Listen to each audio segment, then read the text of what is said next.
ചാലക്കുടി അടിപ്പാതയിൽ തുടർച്ചയായി ഉണ്ടാകുന്ന ഗതാഗതക്കുരുക്ക് പരിഹരിക്കുന്നതിന് അടിയന്തരമായി നടത്തേണ്ട പ്രവർത്തനങ്ങൾക്ക് ദേശീയപാത അധികൃതർ ബന്ധപ്പെട്ട കരാർ കമ്പനിക്ക് നിർദ്ദേശം നൽകി. കഴിഞ്ഞ ദിവസം നഗരസഭയിൽ നടന്ന സർവകക്ഷി യോഗത്തിലെ നിർദ്ദേശങ്ങളുടെ ഭാഗമായി അടിപ്പാതയിൽ അടിയന്തരമായി ആവശ്യമായ ക്രമീകരണങ്ങൾ നടത്തണമെന്ന് നഗരസഭാ ചെയർപേഴ്സൺ ആവശ്യപ്പെട്ടിരുന്നു.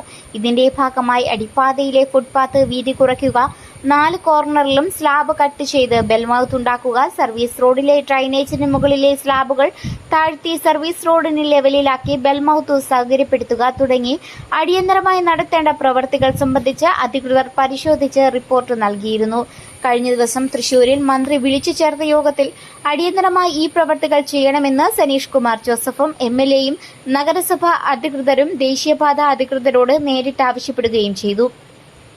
നേരത്തെ അടിപ്പാത നിർമ്മാണം നടത്തിയ കരാർ കമ്പനിയെ തന്നെയാണ് ഇപ്പോഴത്തെ അടിയന്തര പ്രവൃത്തികൾ ചെയ്യാൻ ദേശീയപാത അധികൃതർ ചുമതലപ്പെടുത്തിയിട്ടുള്ളത്. അടുത്ത ദിവസം തന്നെ നിർമ്മാണ പ്രവൃത്തികൾ ആരംഭിക്കാമെന്ന് സ്ഥലത്തെത്തിയ കരാർ കമ്പനി പ്രതിനിധികൾ അറിയിച്ചു.